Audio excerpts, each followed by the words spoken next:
बिस्मिल्लाहिर्रहमानिर्रहीम। अस्सलामु अलैकुम स्टूडेंट्स। वलल आखिरतु खैरुल लक मिनल ऊला, और यकीनन तेरे लिए अंजाम आगाज़ से बेहतर कर दिया गया है,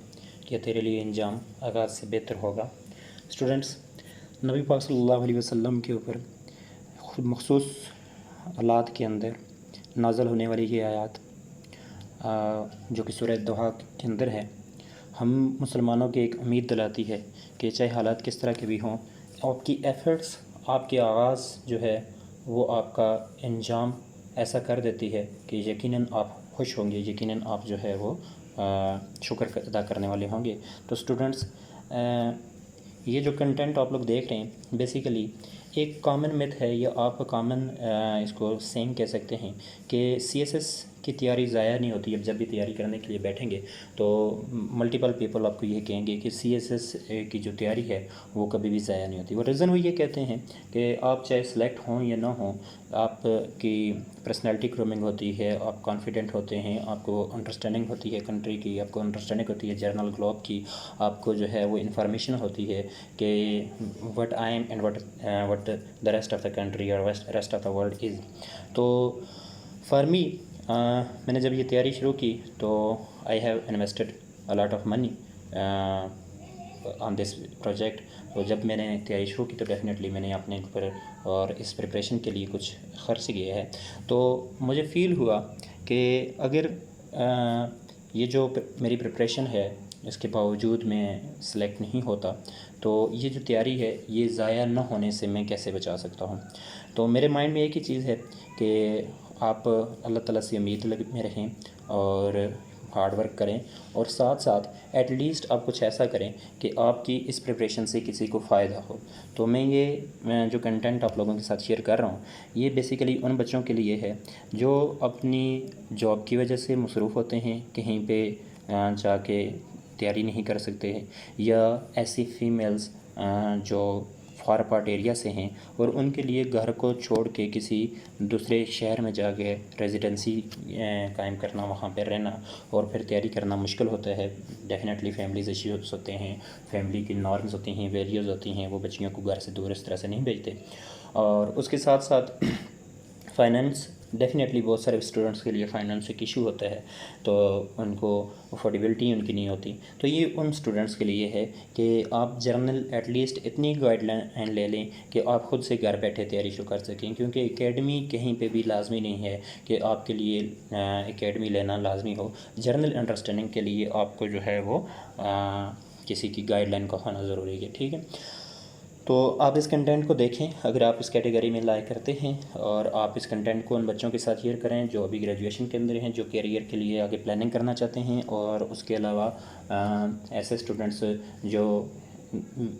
प्रिपरेशन करना चाहते हैं लेकिन उनकी जॉब, उनकी रेजिडेंशियल एरिया, उनका फाइनेंस, उनके फैमिली नॉर्म्स एंड वैल्यूज़ जो हैं वो उनको अलाउ नहीं कर दी कि वो किसी दूसरे शहर में जाके इसको काम रहें और प्रिपरेशन करें। ठीक है, तो स्टूडेंट्स, हम जनरली देखेंगे आज का ये जो लेक्चर है ये बहुत ही मुख्तसर और जर्नल सा होगा, और नेक्स्ट हम आने वाले दिनों में टॉपिक टू टॉपिक चीज़ों को डिस्कस करेंगे। जितनी इन्फॉर्मेशन मेरे पास है वो मैं इंशाल्लाह आप लोगों के साथ ज़रूर शेयर करूँगा, और आई होप कि आपको इतनी इन्फॉर्मेशन ज़रूर मिल जाएगी कि आप लोग ख़ुद से जो है वो पढ़ना शुरू कर लें। ठीक है, तो लेट्स सी कि सीएसएस बेसिकली है क्या। जैसे आप देखते हैं कि सीएसएस एक एब्रीविएशन है सेंट्रल सुपीरियर सर्विसेज का, और ये एग्ज़ाम जो है वो फेडरल पब्लिक सर्विस कमीशन हर साल फरवरी के अंदर कंडक्ट करती है, और मोस्टली जो है 12 फरवरी को इसके एग्ज़ाम शुरू हो जाते हैं। और कॉमन जो commission assess the abilities of candidates and recommend them for the noble services of the Pakistan, के ये जस्ट कमीशन का काम क्या है कि वो असेस करती है और रिकमेंड करती है एलोकेशन के लिए, और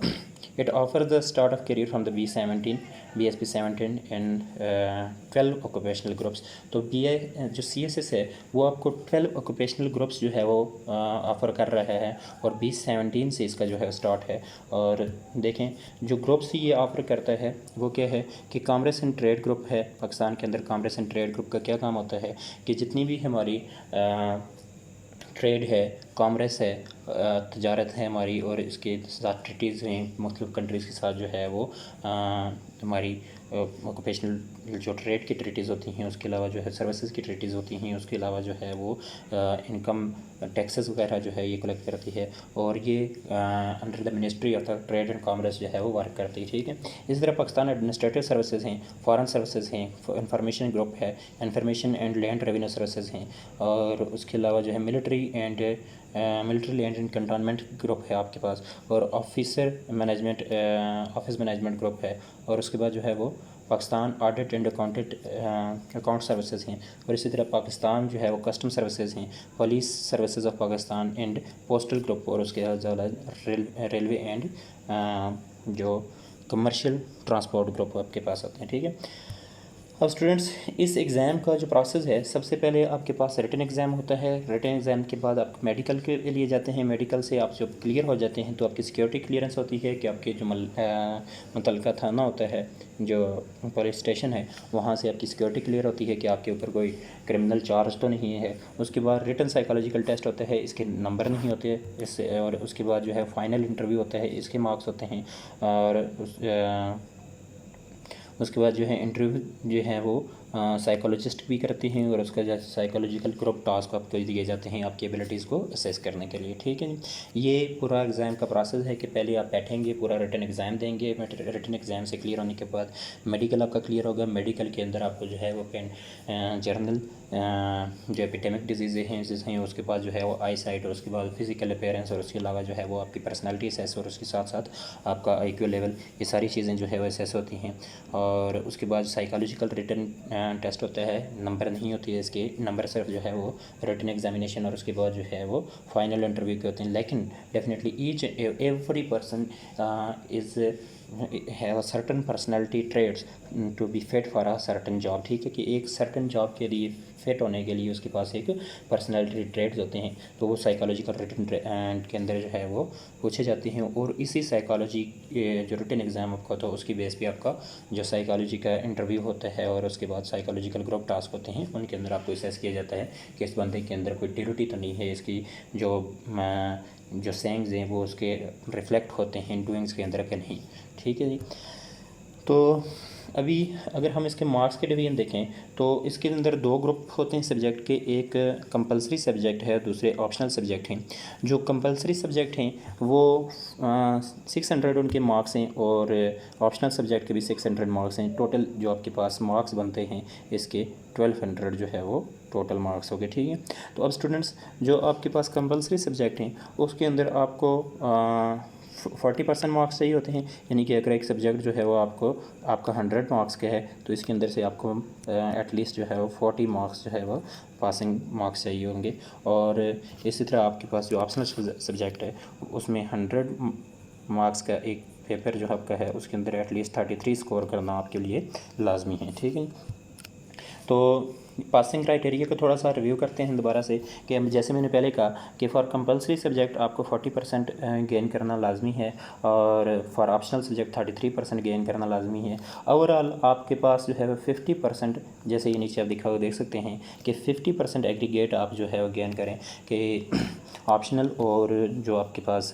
कंपलसरी सब्जेक्ट हैं उनके कम्युलेटिव सब्जेक्ट जो कम्युलेटिव मार्क्स हों वो एटलीस्ट 600 हों, तो आप जो है वो पासिंग क्राइटेरिया के अंदर आ जाते हैं। और इंटरव्यू आपका जो होता है वो 300 मार्क्स का। टोटल CSS का जो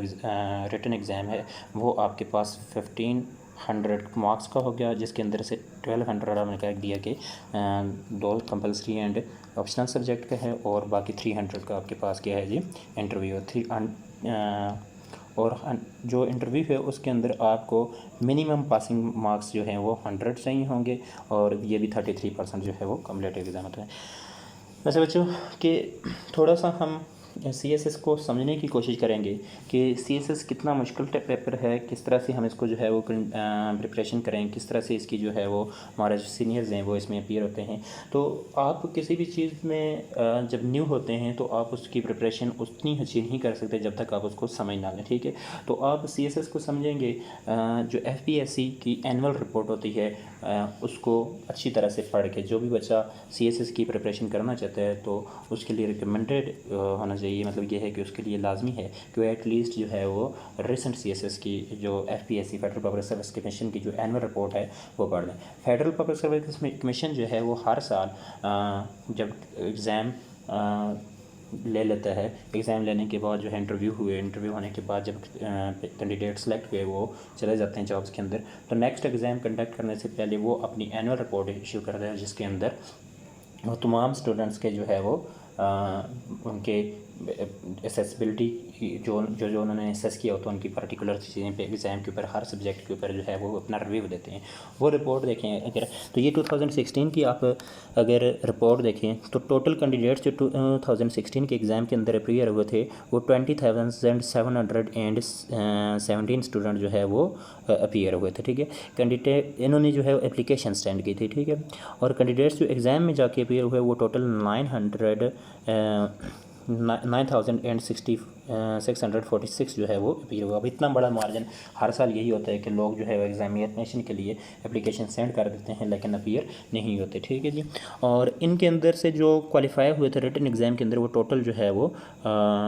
202 जो है टोटल क्वालिफाई हुए थे, ठीक है। लेकिन 202 जो क्वालिफाई हुए उसके बाद जो फाइनल क्वालिफिकेशन में 2 स्टूडेंट जो है उनके फिर ड्रॉप करके 199 स्टूडेंट रह गए थे, ठीक है जी। तो वाइवा के अंदर जो है ये 3 स्टूडेंट जो फेल हुए वो वाइवा के अंदर जो है या आप कह सकते हैं कि फ़ाइनल इंटरव्यू के अंदर रह गए, यानी कि स्टूडेंट्स जाके फाइनल इंटरव्यू के अंदर भी रहते हैं लेकिन मेजॉरिटी में ऐसा होता नहीं है, बहुत मिनिमम क्वांटिटी ऐसी होती है जो यहाँ पे जाके फेल हो जाती है, ठीक है। अब आगे जेंडर बेस के अगर आप देखते हैं कि मेल और फीमेल की रेशो आप देख सकते हैं पास होने की, फेल होने की, और वैकेंसीज़ जो उस टाइम पे 2016 के अंदर अवेलेबल थी वो 351 वैकेंसीज़ जो है वो क्या थी वो अवेलेबल थी, ठीक है। अब देखें कि candidate recommended for the appointment वो टोटल जो है वो 91 हुए, क्योंकि पंजाब के अंदर अक्सर ऐसा होता है कि सीट्स कम होती हैं और जो है वो स्टूडेंट्स ज़्यादा पास हो जाते हैं, तो जिसकी वजह से वो जो है वह लोकेशन नहीं होती, उसकी बेस पे जो है वो कैंडिडेट जो रिकमेंड हुए अपॉइंटमेंट के लिए वो 91 थे, यानी कि 8 स्टूडेंट्स जो है वो ऐसे थे जो फिर से भी रिकमेंड नहीं हुए, ठीक है। अब स्टूडेंट्स आप देख लें कि ये लास्ट पे कि पोस्ट रिमेंड अनफिल जो आप देखते हैं वो 160 पोस्ट जो है 2016 के अंदर अनफिल रही हैं, और इसी तरह AJK के अंदर, KPK के अंदर, बलूचिस्तान के अंदर, सिंध के अंदर there are vast number of post जो है वो एम्प्टी रहती हैं, हर सेल वो खाली रहती हैं। तो इसका मतलब है कि CSS के अंदर जो कंपटीशन है बंदे का वो कंपटीशन विद योर सेल्फ है, अपने आप के साथ है, क्योंकि इतनी सीट जो है खाली जा रही हैं हर साल। जिसका मतलब है कि मज़ीद अगर स्टूडेंट्स पास होंगे तो वो एग्ज़ाम के अंदर आएंगे। टोटल पंजाब प्रोविंस ऐसा है जिसके अंदर कंपटीशन जो है वो अमंग द स्टूडेंट्स है, अमंग द कैंडिडेट्स है। वहाँ पर भी फीमेल्स के लिए अपॉर्चुनिटी ये है कि फ़ीमेल्स ज़्यादा सेलेक्ट हो रही हैं, मेल्स जो है वो कम सेलेक्ट होते हैं, ठीक है। तो CSS के अंदर टोटल जो आपका कंपटीशन आपके अपने साथ है, आप ख़ासकर AJK के अंदर भी जो है वो लास्ट टाइम भी 2 सीट जो हैं वो इसी तरह से गई हैं। तो स्टूडेंट्स जितने ज़्यादा पास होते जाएंगे उतने ज़्यादा उनके ब्राइट चांसेस हैं सिलेक्शन के, और चंद साल तक ये जो है वो अभी ऐसा ही चलता रहेगा। अब स्टूडेंट्स ये भी आप रिपोर्ट अगर इसको थॉरली देखें तो ये कंपैरिजन है नंबर ऑफ़ 2013, 2014, 16 एंड 17 का। तो आप देख सकते हैं कि ग्रेजुअली जो अब CSS के अंदर अपीयर होने का जो ट्रेंड है वो इंक्रीज़ होता जा रहा है, ठीक है। पहले आप 2013 के अंदर देखें तो 15,998 स्टूडेंट्स जो है वो अपीयर हुए थे, जबकि 2017 की रिपोर्ट के मुताबिक 23,025 स्टूडेंट्स जो है वो अपीयर हुए हैं, ठीक है। तो अब बेसिकली इसका जो ट्रेंड इंक्रीज़ हुआ है वो अनएम्प्लॉयमेंट की वजह से हुआ है। हमारे पास जो है वो टेक्नोलॉजिकली बेस्ड बहुत सारे ग्रुप्स ऐसे हैं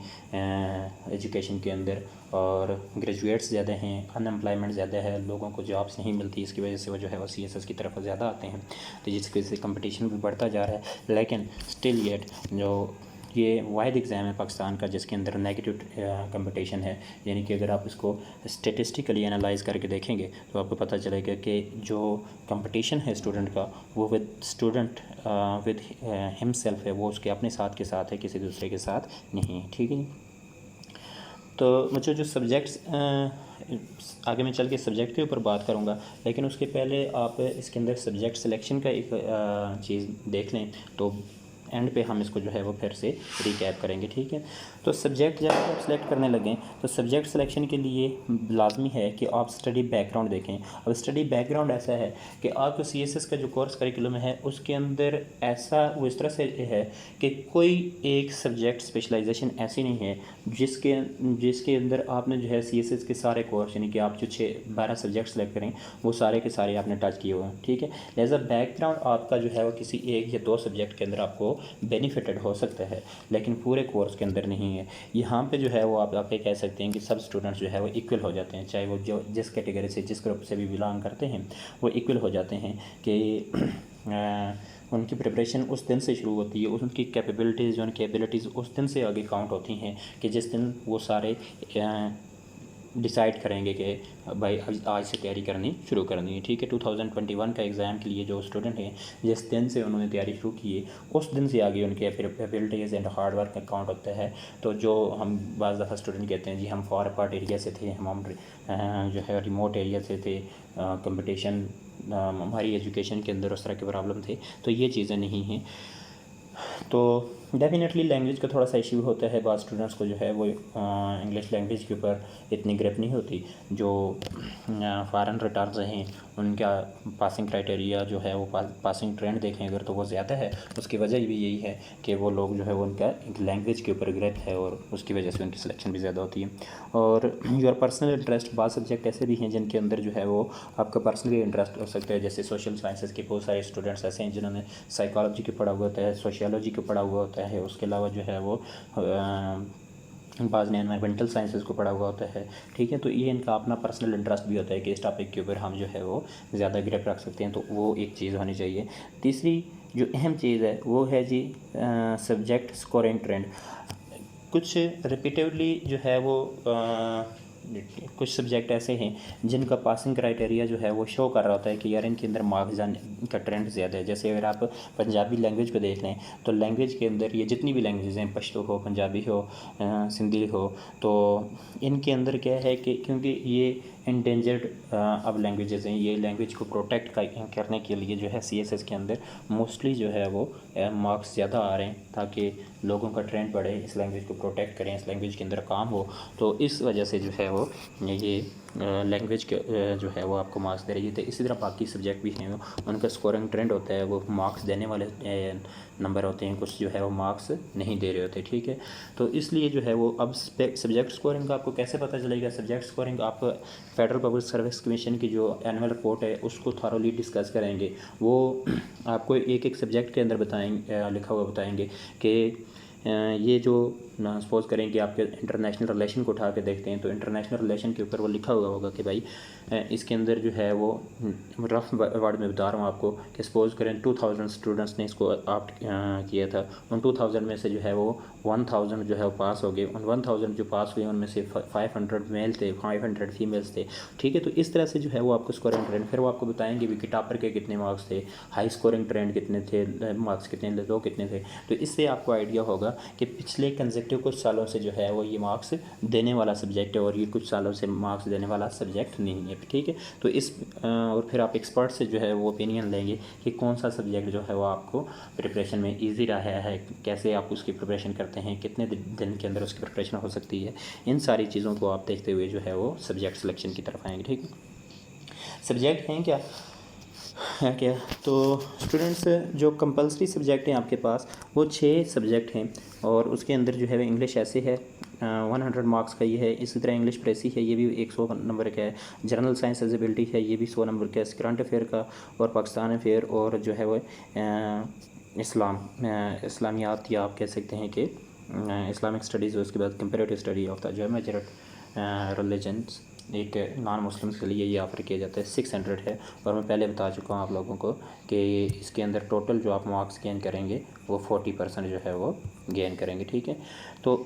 उसके अलावा जो कंपलसरी सब्जेक्ट हैं स्टूडेंट्स, इनके लिए आपको 7 ग्रुप्स जो है वो ऑफ़र किए जाते हैं, ठीक है। कितने ग्रुप्स? 7 ग्रुप्स जो हैं वो ऑफ़र किए जाते हैं। इन 7 ग्रुप्स के अंदर से आपने हर ग्रुप के अंदर से एक सब्जेक्ट उठाना होता है और आप टोटल जो है वो 6 6 जो है वो आप सब्जेक्ट आप करेंगे। बाज़ जो पहले 2 ग्रुप हैं वो 200 मार्क्स वाले हैं, इनके 2 पेपर होते हैं, 100 मार्क्स का जो है वो 2 पेपर होते हैं, ठीक है। तो आप कोई एक ग्रुप जो है वो छोड़ सकते हैं, आप इनको जो है वो मतलब आप 200 वाला जब एक पेपर उठा लेते हैं तो मैक्सिमम आप 5 सब्जेक्ट उठा के 600 नंबर पूरे कर देते हैं, ठीक है। तो यानी इन 7 सब्जेक्ट के अंदर से आप जो है वो 5 सब्जेक्ट जब उठाते हैं तो आप यानी कि 2 ग्रुप्स को आप छोड़ सकते हैं ईज़िली, ठीक है। तो इसके अंदर जैसे अकाउंटेंसी एंड ऑडिट है, ये प्योरली जो है वो 200 मार्क्स का सब्जेक्ट है, और ये प्योरली बैकग्राउंड के ऊपर सब्जेक्ट बेस करने वाला है कि जिन्होंने अकाउंटेंट में एमएस किया हुआ है या अकाउंटेंसी में एमएस या बीएस एटलीस्ट किया हुआ है या एमफिल किया हुआ है, वो इसको रख देंगे। इकोनॉमिक्स भी जो है वो इसी तरह से बैकग्राउंड मांगने वाली सब्जेक्ट है कि एमफिल इकोनॉमिक्स या एमफिल एमएस इकोनॉमिक्स अगर आपका है तो आप इसकी तरफ आएँ। और कंप्यूटर साइंस ये भी जो है वो आपके पास कंप्यूटर साइंसेस भी आपके पास बैकग्राउंड मांगती हैं। 200 मार्क्स का ये सब्जेक्ट है, और आप एमएस या बीएस लेवल के पास हुए रहें तो उसकी बेस पे आएंगे।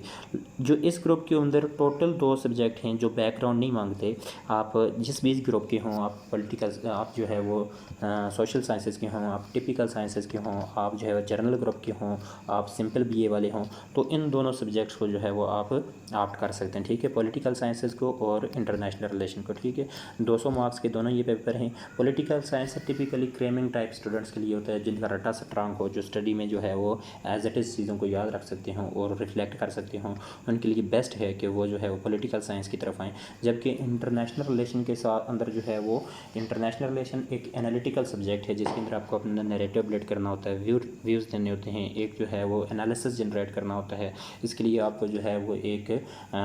पूरे जो वर्ल्ड है उसके जर्नल रिलेशंस के ऊपर, जर्नल उनका जो है फॉरेन पॉलिसीज़ के ऊपर, उनके मेजर इश्यूज़ के ऊपर, और आपको पता है कि एक दुनिया के किसी एक कोने के अंदर होने वाला जो फैक्ट होता है, मेजर इवेंट होता है, वो दुनिया के किसी दूसरे कोने के अंदर या किसी दूसरे कॉर्नर के ऊपर जो है वो रिफ्लेक्ट करता है। जैसे अभी आप अज़रबैजान और आर्मीनिया की एग्जांपल ले लें, तो आर्मीनिया और अज़रबैजान 2 छोटे छोटे मुल्क आपस में जो है वो लड़ रहे हैं, तो उसकी वजह से जो है टर्की, पाकिस्तान, इंडिया और इवन जो है वो रशिया और उसके बाद अमेरिका, ये सारे कंट्रीज़ जो है वो आपस में एक कन्फ्लिक्ट की सूरत में हैं। क्योंकि देखें अभी इशू क्या हो रहा है कि आपके पास अज़रबैजान और आर्मीनिया जो हैं ये नाइबर्स हैं, ये आपस का अपने पास जो है वो एक इसके अंदर हैं, उनका बहुत पुराना एक इशू चलता आ रहा है, सदियों से, कई दहाइयों से जो है वो आपस में लड़ते आ रहे हैं, ठीक है। अब अज़रबैजान मुस्लिम मुल्क है, और जो आर्मीनिया है ये टर्की के साथ जो है एक छोटा सा मुल्क है जो कि जूइश यहूदियों के ऊपर जो है मुश्तमिल एक मुल्क है। और जब सल्तनत उस्मानिया के अंदर टर्की अपने उरूज पे था, तो तब उसने जो है वो इनके ऊपर रूल किया हुआ था, और कुछ जो है वो थ्योरिस्ट ये भी कहते हैं कि वहाँ पे उन्होंने कत्लेआम भी किया था उनका, ठीक है। तो अब बात यह है कि रिसेंटली अज़रबैजान ने जो है वो अज़रबैजान का जो प्लान था, जो जहाज़ था, वो आर्मीनिया ने गिराया, तो टर्की ने आर्मीनिया के अंदर घुस के उनका जहाज़ गिरा दिया। अब क्योंकि इंडिया क्या करता है, इंडिया जो है वो दोनों के साथ ट्रेडिंग करता है, टर्की के साथ भी ट्रेडिंग करता है, पाकिस्तान के इंडिया के साथ टर्की के साथ रिलेशन है, तो टर्की के कहने पर पाकिस्तान भी इस मामले के अंदर है, ठीक है। इंडिया जो है वो अपनी ट्रेडिंग को बचाने के लिए टर्की के ख़िलाफ़ बोल भी नहीं सकता, और अज़रबैजान जो है, आर्मीनिया जो है वो रशिया के साथ उसका अलायंस है, उसको जो है वो उसका cumulative treaty of the cumulative security treaty जो है उसकी है जी, कि एक के ख़िलाफ़ अगर कोई अलायंस होगा, कोई जंग होगी, तो हम उसके अंदर बोलेंगे। और इधर से साथ में जो है वो उसके पास जो दूसरी तरफ से आपके पास न आ जाता है नेटो है, नेटो का पार्ट है टर्की, तो उसकी वजह से जो है वो ये एक मतलब कन्फ्लिक्ट है कि सारे ममालिक की वजह से जो है वो छोटे से ममालिक की वजह से पूरे जो वेस्टर्न पार्ट और उसके बाद जो है वो ईस्टर्न पार्ट है, ये आपस में एक जंग की सूरत हाल जो है वो बनती है सिर्फ 2 छोटे से ममालिक के अंदर। तो इस तरह से जो है वो एक छोटे से इशू की वजह से पूरे के पूरे ममालिक जो हैं वो आपस में इशू एक बॉर्डर लाइन के ऊपर आ जाते हैं, लड़ाई के ऊपर आ जाते हैं। तो इसकी वजह से आपको जो है वो एक एनालिसिस बिल्ड करने की जो है सलाहियत जनरेट करनी पड़ती है, जो कि हो जाती है जो आप जब स्टडी करना शुरू करते हैं तो ये हो जाती है, ठीक है। दूसरा जो सब्जेक्ट है फ़िज़िक्स है, केमिस्ट्री है, अप्लाइड मैथमेटिक्स है, प्योर मैथमेटिक्स है, स्टैटिस्टिक है और उसके बाद जो है जियोलॉजी। ये इसके अंदर 2 सब्जेक्ट ऐसे हैं जो 100 मार्क्स वाले हैं, बाकी 200 वाले हैं, बाकी सारे 100 वाले हैं, ठीक है जी। तो स्टूडेंट्स ये भी प्योरली जो है वो डिमांड करने वाला है, बैकग्राउंड वाला है, सारे के सारे जो है वो सब्जेक्ट बैकग्राउंड डिमांड करते हैं कि अगर आप इनके अंदर एटलीस्ट MS लेवल या MPhil लेवल के स्टूडेंट हैं या एटलीस्ट आपने BS इसके अंदर किया हुआ है तो आप इसकी तरफ आएँ, वरना इसकी तरफ आप नहीं जाएं तो बेहतर है, ठीक है। और इनके अंदर इन सब्जेक्ट के अंदर एक साथ और इश्यू होता है कि आप इसको आर्ट तो कर लेते हैं लेकिन अपना सब्जेक्ट समझ के इसको इतना टाइम नहीं देते, और साथ में दूसरी चीज़ ये होती है कि आप इसके अंदर ओवर कॉन्फिडेंस की वजह से तैयारी भी नहीं करते और साथ में आपके पास जर्नल अंडरस्टैंडिंग, जर्नल इन्फॉर्मेशन नहीं होती। क्योंकि आप देख लें फ़िज़िक्स, केमिस्ट्री, मैथ के अंदर हम जो है वो टिपिकल रहते हैं, टू द पॉइंट रहते हैं, एक स्पेसिफिक चीज़ को फोकस करते हैं। जर्नल जो वर्ल्ड है उसके ऊपर हम फोकस नहीं करते, तो इसकी वजह से हमारे पास जो कोरिलेशन जनरेट होती है बाकी सब्जेक्ट के साथ, वो हम जो है वो उसको मिस कर देते हैं, ठीक है। और इस सब्जेक्ट के ग्रुप 3 के अंदर जो है वो बिज़नेस एडमिनिस्ट्रेशन, पब्लिक एडमिनिस्ट्रेशन, ये बिज़नेस एडमिनिस्ट्रेशन तो मांगती है बैकग्राउंड, पब्लिक एडमिनिस्ट्रेशन हम सेलेक्ट कर सकते हैं, गवर्नेंस एंड पब्लिक पॉलिसी, और इसके बाद जो है टाउन प्लानिंग, ये जो है वो सब्जेक्ट भी जो है वो एज़ कम्पेरेटिवली जो है वो उस तरह से हल्का फुल्का जो है बैकग्राउंड मांगते हैं, लेकिन ये बैकग्राउंड के बगैर प्रिपरेशन वाले कोई सब्जेक्ट हैं, ये किए जा सकते हैं, ठीक है। ये जो सब्जेक्ट हैं हिस्ट्री ऑफ पाकिस्तान इंडिया, ये थोड़ा लॉन्ग कोर्स है, कोर्स आप देखेंगे तो ये थोड़ा लॉन्ग है। इस्लामिक कल्चर, पाकिस्तान के अंदर जो है इस्लामिक हिस्ट्री एंड कल्चर, एक तो ये है कि जो लोग वारगल तहसील होते हैं किसी मदरसे से या जो है वो जिनका MA उलूम इस्लामिया का बैकग्राउंड है, वो लोग इसको ऑप्ट करें तो बेहतर भी होता है। दूसरा इसके अंदर एक इशू ये होता है क्योंकि आप लोगों को पता है कि there are different sect of Islam in Pakistan, Pakistan के अंदर बहुत सारे फ़िरके हैं, तो यू डोंट नो कि आपका पेपर कौन से मौलवी साहब के पास जाएगा, वो देवबंदी हैं, वाबी हैं, सुन्नी हैं, ये तशय्युओं में से हैं। तो अब आपने जो है वो किसी सेक्ट के ख़िलाफ़ कोई चीज़ लिख दी या आपने जो है वो प्रिपरेशन किसी दूसरे सेक्ट ऑफ इस्लाम से जो है प्रिपेयर की हुई है, तो वो उसके बेस पे जो है वो आपके मार्क्स काट सकते हैं, ठीक है। तो Islamic culture, history and culture जो है वो इतना ज़्यादा रिकमेंडेड नहीं है। ब्रिटिश हिस्ट्री टू लॉन्ग है, ये भी लंबा है। European history, the most favourite from this group is जो है वो US हिस्ट्री है। US हिस्ट्री ज़्यादा मार्क्स देने वाला सब्जेक्ट भी है और मुझे काफ़ी ईजी भी लगा है। उसके अलावा जो है वो gender study, environmental sciences, agriculture, botany zoology, फिर जो है वो आपके पास है इंग्लिश लिटरेचर। यार इंग्लिश लिटरेचर MPhil लिटरेचर वाले ही रखें तो बेहतर है। उर्दू लिटरेचर ये भी जो है वो MPhil लिटरेचर वाले ही रखें तो ठीक है। बॉटनी ज़ूलॉजी बैकग्राउंड मांगती हैं MS का, और एग्रीकल्चर एंड फॉरेस्ट्री ये भी जो है वो MS मांगती है। यहाँ पे आपके पास 2 सब्जेक्ट ऐसे हैं जो जर्नल कोई भी स्टूडेंट ऑप्ट कर सकता है, जेंडर स्टडीज़ और एनवायरमेंटल साइंसेज। इनमें से आप जो है वो ईज़िली किसी को भी ऑप्ट कर सकते हैं और आपने देखना होगा साथ में स्कोरिंग ट्रेंड को, ठीक है जी। तो इसी तरह से law, constitutional law, international law, Muslim law and जो है जियोपॉलिटिक्स, और उसके बाद जो है मर्केंटाइल लॉ और क्रिमिनोलॉजी। यहाँ पे आपके पास जो है वो क्रिमिनोलॉजी एंड फ़िलासफ़ी जो है वो, और ये जो है वो और इंटरनेशनल लॉ, ये आपके पास जो है रिकमेंडेड सब्जेक्ट हैं जो इजीली जो है वो आप ऑप्ट कर सकते हैं विदाउट एनी बैकग्राउंड। अगर आप पंजाबी हैं, सिंधी हैं, बलोची हैं, पाकिस्तानी हैं, या आपके साथ जो है वो अरबिक के ऊपर आपका कंट्रोल है, तो इसके ये आपके पास जो है बेस्ट चॉइस सकते हैं। ये बहुत ज़्यादा मार्क्स देने वाला सब्जेक्ट है, ठीक है जी। जर्नलिज्म अगर आपने BS मैथ्स कम्युनिकेशन किया हुआ है तो आप तब ऑप्ट करें। और उसके बाद साइकोलॉजी है और जियोग्राफ़ी है और सोशियोलॉजी और एंथ्रोपोलॉजी, ये 3 सब्जेक्ट ऐसे हैं जो आप जो है वो कोई भी स्टूडेंट उनको ऑप्ट कर सकते हैं और इसके अंदर जो है वो मार्क्स गेन कर सकते हैं। स्टूडेंट्स, जो आपका सक्सेस है, जो व्यूज़ हैं टॉपर्स के या जो आपके पहले जो स्टूडेंट्स क्वालिफाई कर चुके हैं, वो यही है कि आप कंसिस्टेंट रहें, आप प्रिपरेशन के लिए हार्ड वर्क रहें, डिटरमिनेंट रहें, पॉजिटिव माइंडसेट हो आप लोगों का, आप ऐसे लोगों से दूर रहें जो आपको जो है वो नेगेटिव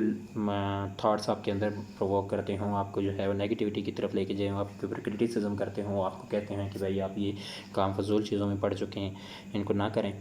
तो ऐसे स्टूडेंट से जो है वो आप जितना दूर रहेंगे उतना आप लोगों के लिए बेहतर है, ठीक है जी। और सोर्सेज आप देखें तो डेली न्यूज़पेपर आपको जो है वो जो डॉन न्यूज़पेपर है आपको इनफ इन्फॉर्मेशन प्रिपेयर करता है करंट अफेयर की वजह से, और आपकी वोकेबलरी इंप्रूव होती है, आपका सेंटेंस स्ट्रक्चर ठीक होता है, आपका जो है वो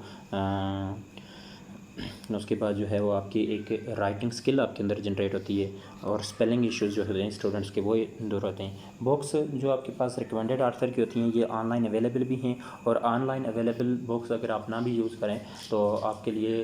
ये है कि डिफरेंट अकेडमीज़ जो है वो अपनी बुक आप पब्लिश करती हैं, आप उनसे ले सकते हैं, और रिकमेंडेड बुक्स मार्केट के अंदर जो है वो अवेलेबल हैं, वो आप जो है वो ख़रीद सकते हैं, ठीक है। और बुक जो है फॉलो वन बुक स्ट्रेटजी, ये सॉरी यहाँ पे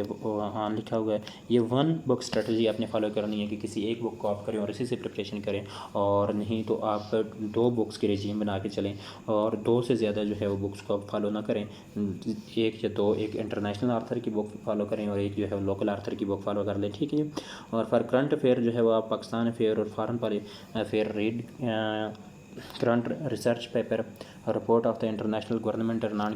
गवर्नमेंटल ऑर्गेनाइजेशन। ये बहुत अहम चीज़ है क्योंकि अब आपका जो एग्जामिनर है वो आपसे मांगता है मल्टीपल व्यूज़, और मल्टीपल व्यूज़ और रिसेंट व्यूज़ मांगता है, ठीक है। तो ये चीज़ें जो है वो आपके पास जो सदियों पहले जो बुक्स लिख दी गई हैं, जैसे जो है वो आप ये भी देख लें कि 2010 में आप एक बुक लिखी हुई है, तो वहाँ पे जो थाट थी, जो स्कूल ऑफ थाट थी, डेफिनेटली उसके बाद बहुत सारे इवेंट्स ऐसे हुए जिसकी वजह से स्कूल ऑफ थाट चेंज हुई है, जर्नल परसेप्शन चेंज हुई है, ठीक है। तो रिसेंट रिसर्च पेपर आप पढ़ें, रिसेंट रिसर्च आर्टिकल्स पढ़ें, रिपोर्ट्स पढ़ें, जो international and governmental and non governmental organization जैसे जो है वो UNO है, उसके बाद जो है वो वर्ल्ड बैंक है, उसके अलावा WHO है, उसके अलावा जो है वो आप देखते हैं कि यूनिसेफ है, यूनेस्को है, ये जो NGOs हैं या IGOs हैं, आप इनकी रिपोर्ट्स पढ़ें, और डिफरेंट जो है वो रिसर्च पेपर पब्लिश होते हैं। बहुत सारे प्रोफेसर जो है वो जैसे आप देखें कि सोशल साइंसेस के अंदर, साइकोलॉजी के अंदर भी पेपर पब्लिश होते हैं, IR के पेपर पब्लिश होते हैं। आप जो है वो उनको पढ़ें, और उसकी वजह से जो इन्फॉर्मेशन आपके पास आएगी वो ऑथेंटिक और जो है वो स्टेटिस्टिकल इन्फॉर्मेशन होगी, जो आपको RCSS के अंदर बहुत हेल्पफुल होगी, ठीक है जी। Thanks students,